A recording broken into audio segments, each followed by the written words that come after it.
Good afternoon, everyone. This is Joanne Stevens, and this is our call-in show. And today our guests are Darrell from Triad and Jean from Triad.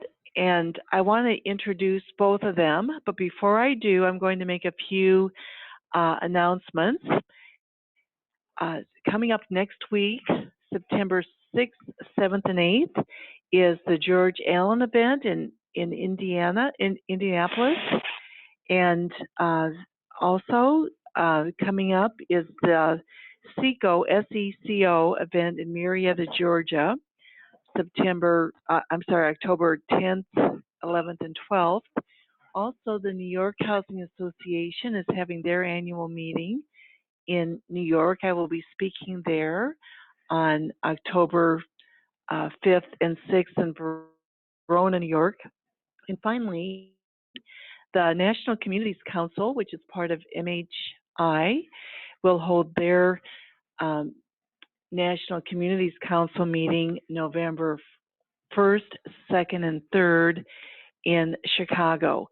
And so all of those, you can learn more about those events and register for the events if you go to my website, joannemstevens.com, and in the upper right-hand corner, click on Save the Date.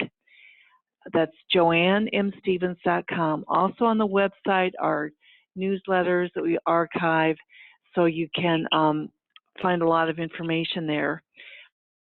Also, I want to remind people that on September 7th, our guest will be Steve Case, who will talk to us about the Southeastern Community Conference coming up in Georgia.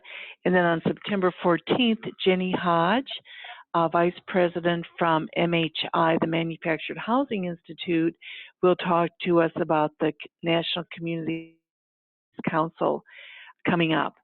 And so those are events you will want to learn about and not miss. So I want to introduce our special guest today, Darrell Boyd, who is a Senior Vice President and Regional Manager for Triad. He's been with Triad for a number of years, and he handles marketing and sales and strategic planning for Triad. And also with us is Jean Dobek, who is a regional manager for the states of Iowa, Illinois, and Wisconsin. Jean started with Green Tree back in the 1990s, but has been with Triad Financial Services since 2000, and his duties include marketing for Triad, and he specializes in working with the dealers and the community owners. So I want to welcome Darrell Boyd and Jean Dobek to our call-in show today. And this call will be recorded and posted on our YouTube channel. So Darrell and Jean, are you on the call with us? Yes, Joanne, this is Darrell. How are you this afternoon? Good. And Jean? Yes, hi, Joanne. I'm on the landline. I'm with you. Great, great. Well, I know that some of these programs have been around for a long time as far as what Triad can do to help community owners, and most of our listeners are community owners. And so I want to hear, maybe we'll start with you, Darrell, and talk about, just give us an overview of what Triad is doing to help community owners with these homes and helping the consumer. Certainly. Of course, Triad is the oldest continuous indirect lender for manufactured housing in the country. We started in 1959, and our model has always been A and B plus credits. And I think that's the reason why we've been around for such a long time. Having come from the Green Tree environment of the 90s, the A and B plus model worked very well for Triad. The A, B, C, and D model didn't work quite so well for those of us that were involved in that type of finance back in those days. But what we found is that our core program, which again is the 680 plus credit scores, has continued to work very well and serve the community owners um, around the country. We're in 45 states, and so we're accessible as a national lender. We're the second largest national lender. Of course, we're second to 21st Mortgage in total originations. We have 3 production offices, one in Bourbonnais, Illinois, which covers the Midwest. We have our corporate office in Jacksonville, Florida, that covers the southeastern states. And we have a production office in Irvine, California, that covers the West Coast. And that way we're in all the time zones, and we're accessible then to the communities and community retailers. That's been our core business. But in about, I guess, 2011 was all the changes with the SAFE Act and all the Dodd-Frank issues. We started a program for communities. It's a community origination program where we originate the loan utilizing our expertise and our license, and then we sell and assign that loan to an investor entity that's involved with the community. And so basically that allows the communities to sell homes in their communities and finance customers that don't have a 700 credit score. And that program has really ramped up, and that's really the thing that I've been focusing on for the last several years. We do business with a lot of the real estate investment trusts that own manufactured housing communities, and also a lot of large privately held. But also, a lot of our clients in that program include communities that have 1 or 2 or just a handful of communities, and the program is working very well. Well, that's well, we want to get into that in just a moment, and I want to, Gene, I wanted to ask you that because I know that in the 90s, Gene, well, little known fact, Gene was actually my loan officer, so we go way back. And Darrell, you mentioned about the disciplined approach of Triad, and of course you're still in business, and not all of the lending companies from the 90s are in business, so that's quite a compliment. But Gene, talk about, if you would, just how that disciplined approach of not taking every application or approving every application that comes across your desk has worked for the community owners and also for the consumers. Well, sure. We can, by doing that, we can provide a great service plus better rates than normal in terms, fixed rate terms, and the better rates. That's given us that advantage. And the lending partners that we use are obviously looking for the A and B credits.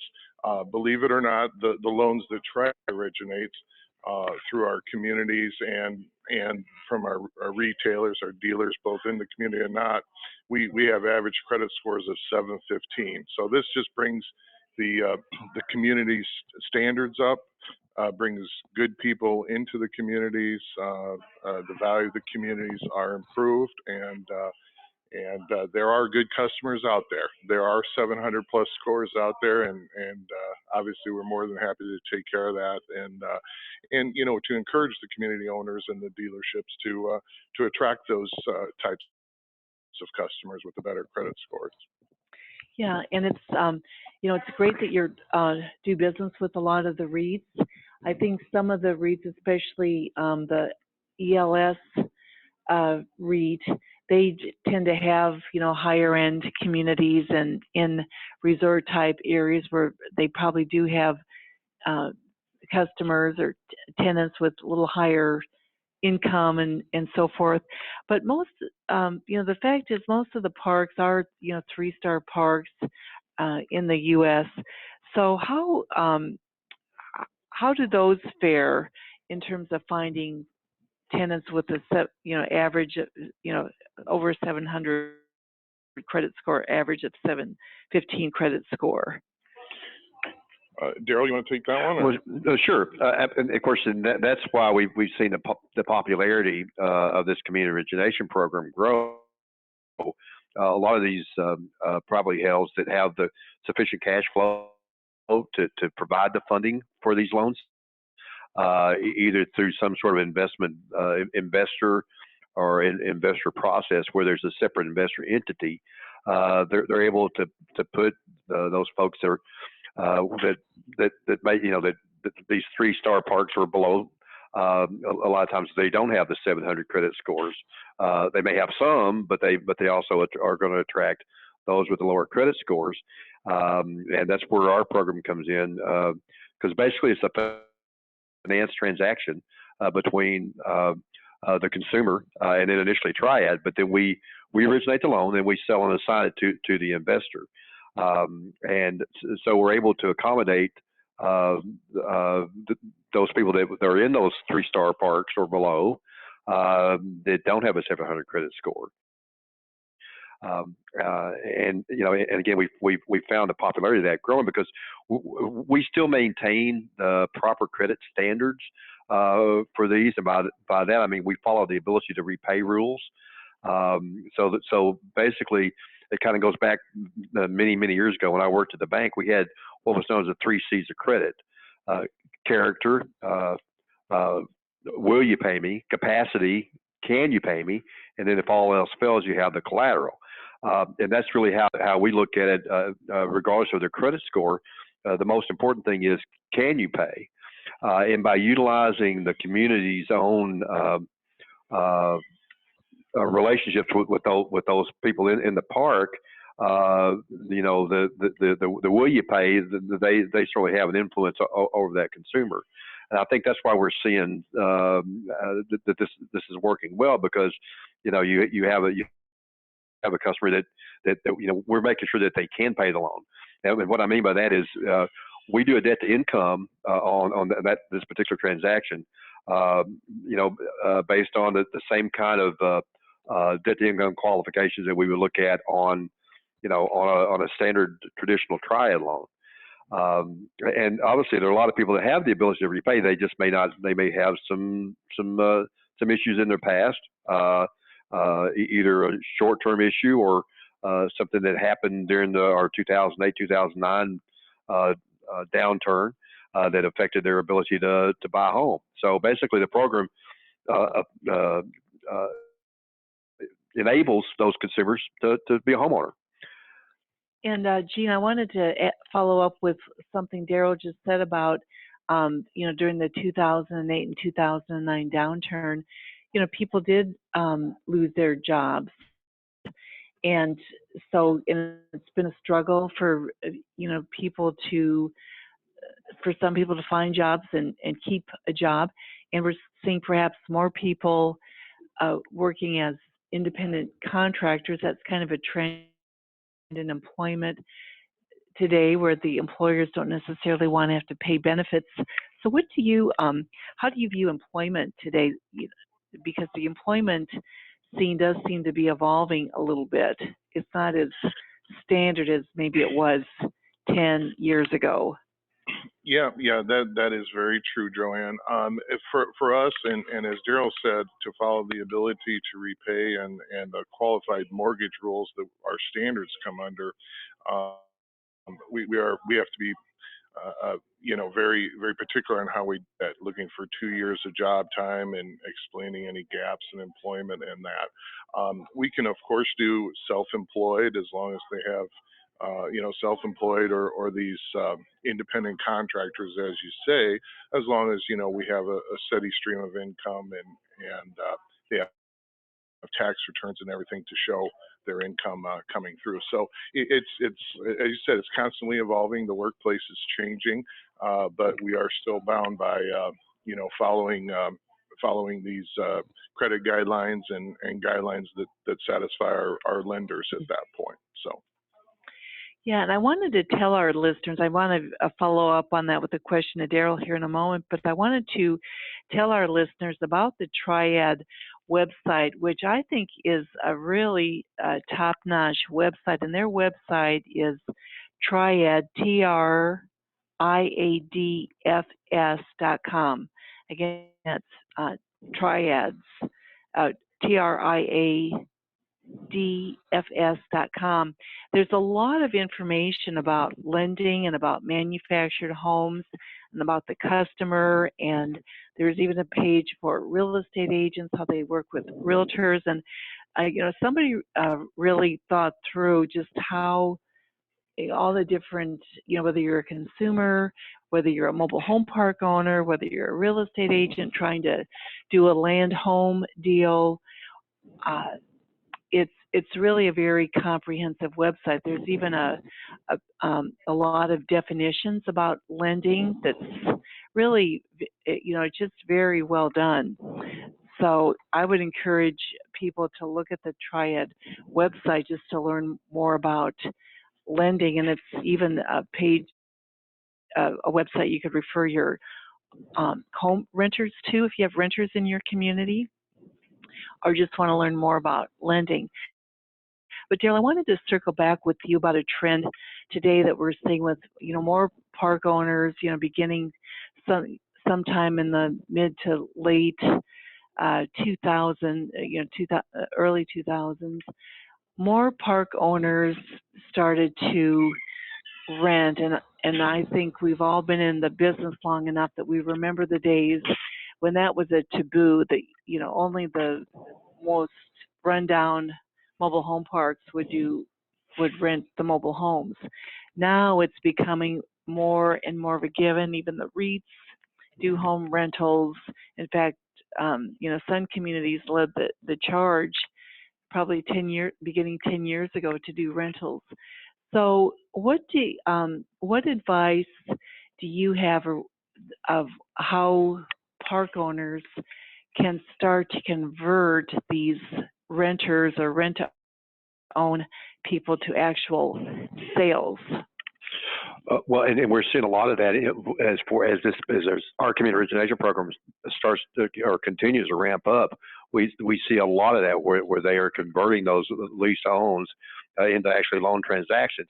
The most important thing is that you can't steer the customer unless you're a licensed MLO or mortgage loan originator. You can't steer the customer. So if you're going to do a conversion, you have to make sure that the consumer has the opportunity to get the best loan available. And that's the one thing that we recommend that any of the community managers or community owners or the larger real estate investment trust, for that matter, that they make sure that they have, if they're going to, particularly if they're going to do a convert to own, that they have multiple lenders. And just in the case of Triad, for example, because we do a lot of communities where those credit scores could be a 680, and we would have an opportunity to place that with our traditional Triad lenders. We have to give the customer the best loan available. So the most important thing for the community owner to understand, if they're going to do that, they have to have an array or a list of options for the consumer if they're going to do a refinance. What we find, obviously, if the customer has a 530 credit score, they're not going to get approved by any of the other lenders, and so it's going to fall to this community origination program. And so obviously a lot of that goes that way. But when we get an application in, we have to look at it as what's the best possible opportunity for that consumer. And there's a handbook out that's actually it's called Follow the Rules, and it's available for community owners. It was drafted by Mark Lipset and Jeff Behringer, who are the attorneys for MHI. They're also Triad's attorneys. And Mark and Jeff, I have their phone number on speed dial, as a matter of fact, because as this program has evolved, now we always want to make sure that we're in compliance with all federal and state regulations. So Triad obviously has to follow the rules as well. But as far as advice to the community, the only thing that they have to be concerned about is just making sure that they're not steering. But anyway, back to what I was going to say about the Follow the Rules booklet. That Follow the Rules booklet is available online on the MHI website. Or if somebody's interested in getting a copy of the booklet, they can email me at dboyd at triadfs.com. That's DBOYD at TRIADFS.com. Or you can call me on my cell phone, 270-748-7702. That's 270-748-7702. And I'll be glad to visit with you about that, and I'll be glad to send you a copy of that pamphlet.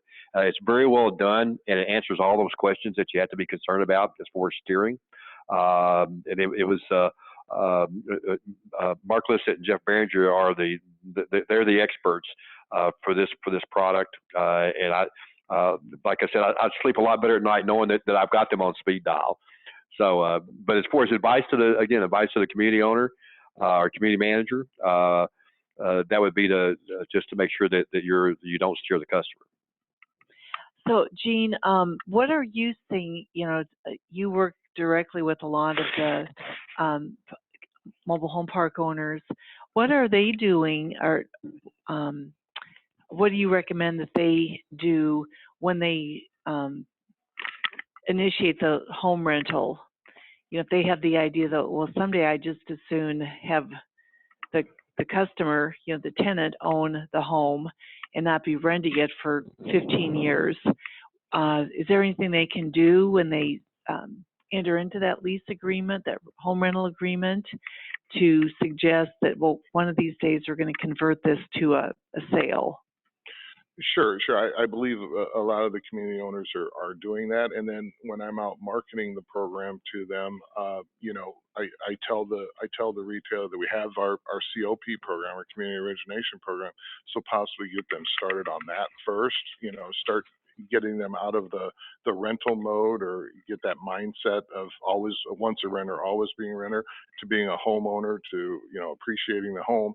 And then once their credit starts building up more and more under that COP program, within a couple of years, or 24 months, 36 months, maybe they can convert to a sale, and then we can either finance it or they get financing elsewhere, and then cash that the community owner retailer out on that deal, instead of carrying the note that way. So yeah, I mean it's a powerful program, because when we take an application in those instances, we always try to underwrite to Triad's guidelines.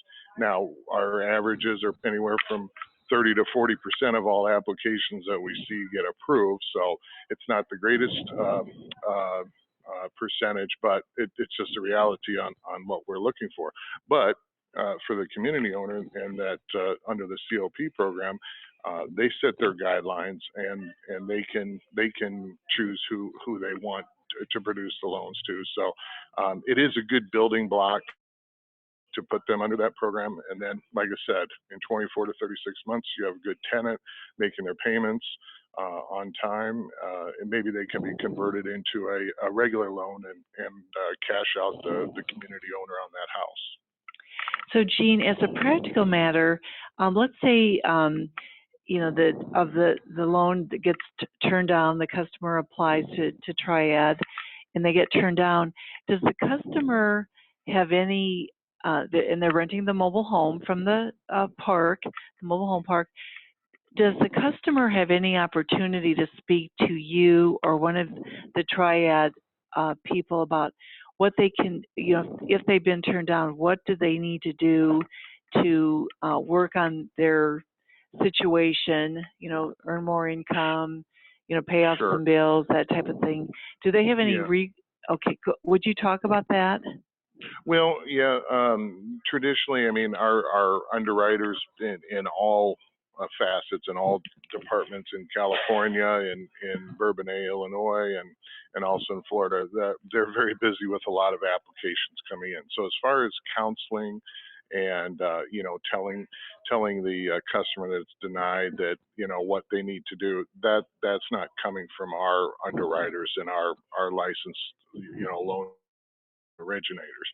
But every turn down, the customer will get a letter in the mail describing what the problem was, if it was delinquency or a bankruptcy or excessive obligations. So they will get an explanation, and at that point too, they have a right to get their credit pulled, get a free credit pull from our credit reporting agency. We mainly use TransUnion, so they're able to do that, and then they can go from there to see what the problem is to try to rectify it. But as far as any counseling or anything from us,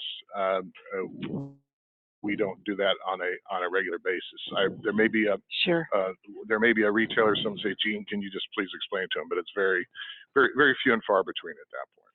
Okay, that makes sense. And Darrell, you know, circling back to something you said about this program, you know, with more community owners having the rentals or the rent-to-owns, and having the constriction of not being allowed by law to steer the customer to any particular lender, but let's say the mobile home park owner does want to keep that idea top of mind with their home renter, that, and one of these days we want you to, you know, get a loan and buy this home. Are there things they can do? I mean, can you do mailings to the you know, the home renters that the park has, and, you know, just to let them know that they should call you and make an application, or what Sure. what can be done? Yeah, well, and that's the thing when a consumer fills out a credit application for Triad. Basically, we have an addendum that they sign, and that addendum lists all of our production offices and all their NMLS numbers. It lists all of our underwriters and their NMLS numbers in the states in which they're licensed. And so when they do that, then you know, basically we're covered on our end as far as what's required by law. But what the community manager can do, and many retailers, many street retailers use the same idea. They have a lender room in which they have marketing materials from Triad and marketing materials from 21st and marketing materials from Credit Human. And in this Follow the Rules pamphlet that I was talking about, there's actually they provided sort of a template for what they call a lender list. So, you know, basically the consumer can say, yeah, I want to send this application to Triad, I want to send this application to 21st, or, you know, what, and then that application can go to those specific lenders. But to answer your question directly, I mean, we can certainly market directly to the consumer. We don't, but because we don't have to. I mean, can the communities do that? Sure. I think they can do it as long as, again, they're not steering the customer. Does that make sense? So if they were going to encourage their customer, their home renter, to apply for a loan, they could send that customer a list of lenders. Is that correct? Sure. Or if Okay. when they come into the office to pay their monthly community rent, they can say, hey, by the way, if you ever want to convert to a loan and you want to be the homeowner instead of a renter, we have financing programs available for you. They just can't point a finger at one particular lender. I see. And so, Darrell, did I hear you correctly that you said park owners, you know, some of them have what they call a lender room or an area of their office? That's correct. Where they have marketing materials for any of the lenders that want to provide those, and that could, for that matter, that could even be a local credit union. So if the community manager wanted to, there may, of course, we have a lot of credit unions that are our traditional lending partners at Triad that are great local lenders that really are less restrictive than commercial banks. And so we found that there's a lot of credit unions that are willing to take a risk on a lower beacon score. Excuse me. And so a lot of times you'll see that credit union having marketing materials in that park manager's office. Mm-hmm. Okay. So you know, but and again, you will see traditionally in a retailer's office a lender room with all those different marketing materials, and that's allowed. You know, it's just that they can't. The park manager can't go over to and say and point a finger at, well, hey, you ought to try this company, or you ought to try this finance company. They just have to stay neutral. Sure. And to have this lender room or marketing materials from lenders, whether it's Triad or the local credit union or some of the other lenders, they don't have to have that MLO license. Is that correct? That's correct. They don't. Okay. Okay. And then, one of the things I wanted to ask Jean, because I thought one of the interesting things on the website that I hadn't seen for a while, but is that Triad tracks manufactured housing with a borrower's profile. And, the average age of the borrower is 49.9 years. I guess we can call that 50 years old. And, one of the things that I thought was interesting is that 23% of the borrowers are retired.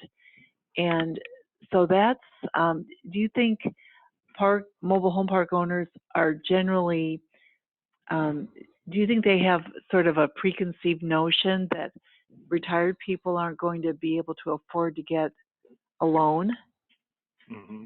No, I think it's more the retirement age people are either downsizing.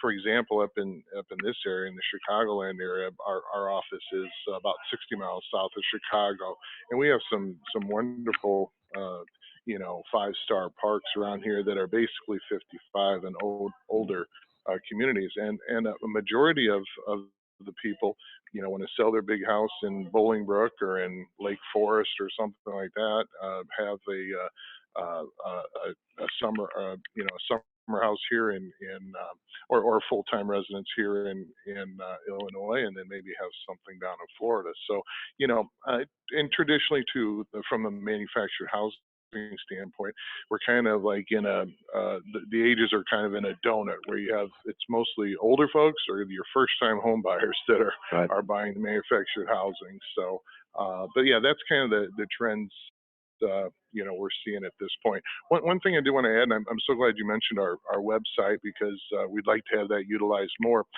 There also is an online application that can be used where a customer can fill out an application and apply for lending too. So there is a portion on there that they can have that happen. Of course, we'll take applications any way we can, emailed, securely, faxed, and of course the online application. So. Well, I think that's a great point, because there are more consumers that are interested in filling out the online application, without a doubt. And one of the trends I think that we're seeing in the United States since the financial crisis is, so many of the business publications or things about residential real estate speak to more consumers are renting today than in the past. The number of, as a percentage, the number of homeowners versus home renters, whether it's an apartment, renting a condo, renting a single-family home, are the renters. The percentage of renters are increasing, and the percentage of home owners are dropping. That's something new for the United States, because we have been on an upswing for home ownership in this country for decades, probably since World War II. It's been either held steady or increased. It hasn't really shrunk, I don't think. But do you think that's true for the mobile homes, or do you think the trends are similar to residential real estate, where I know many people rent the homes just because they can't qualify, don't have to get a loan, don't have a down payment, don't have good enough credit, don't earn enough money, and so on and so forth. But do you have a feel for I guess I would call it the desirability factor of people wanting to own a home versus renting a home? Do you have an opinion on that, Darrell? Well, of course, when we're following with our traditional banks and credit unions, we've noticed that many of the trends for site built are also the same trends for manufactured housing. For example, our average life of loan as an industry is about 84 months. So in other words, the loan may have a 20-year amortization, but it's only going to stay on the books for 7 years. Our average life of loan at Triad is 6.6 years. I had a meeting yesterday with a bank in Chicago and confirmed that their average life of loan for a traditional site built mortgage that they carry on their books is 84 months. And so we see the similar trends. I mean, the consumer may be obviously a little different, but whatever you find generally in the real estate market, I'm sure there's some regional issues that might affect that either one way or the other, but as an overall generality, nationwide, the trends that you find in site built are also going to be the trends that you find with manufactured housing. Of course, obviously the biggest factor is affordability and the cost per square foot and those sorts of things. But if you're, I think just sort of by design, just exactly the way the things we've been talking about for the past 35 minutes, is that the reason why we have renters in manufactured housing is because they have the very same obstacles that consumers that they're trying to enter the site-built housing market have, right. The very same obstacles. Right. Yeah, there definitely are more obstacles today for the consumer in home ownership, whether it's a manufactured home or a site-built home. Well, Darrell and Jean, go ahead. I was just going to say that the qualified mortgage rules that were put in place, and hopefully we're going to get some relief from that for our industry. But at least I'm optimistic going forward with that. But the qualified mortgage rules is what really has put a damper on site-built housing, and that is the 2 years of continuous employment and all of those restrictions that weren't on there before. And I think that's what's driving that. So I'm sorry. Go ahead, Joanne. No, I think that's absolutely right. And so we only have a couple of minutes left. And so Darrell, before we end the call, I want to remind people that this call will be on our YouTube channel. And Darrell, would you give? I want people to have both of your contact information. So we'll start with Darrell, and then Jean, I'll ask you to give your contact information again. Okay, great. Thanks, Joanne. It's Darrell Boyd. That's Darrell Boyd, BOYD. It's Triad Financial. My email address is D as in David, B as in boy, O as in Oscar, Y as in York, D as in David, D Boyd at Triad, F as in Frank, S as in Sam.com. D Boyd at triadfs.com. And you're welcome to call me on my cell phone anytime. Except maybe 4 o'clock in the morning. It's 270-748-7702. That's 270-748-7702. And I live in Kentucky, so I'm on Central Time. Okay. Great. And Jean, how about your how can people contact you? Yes, it's Gene Dobek, Gene, and Dobek is the last name, Dobek, and email format's the same as Darrell's. It's G, my first initial, and then Dobek at triadfs.com, and my cell number is 563-340-0666, and you feel free to email, call, text. I've found that texting with retailers and community owners is a great way to communicate, and I'm pretty proficient at it, much better than Darrell is. So, but anyway, yes.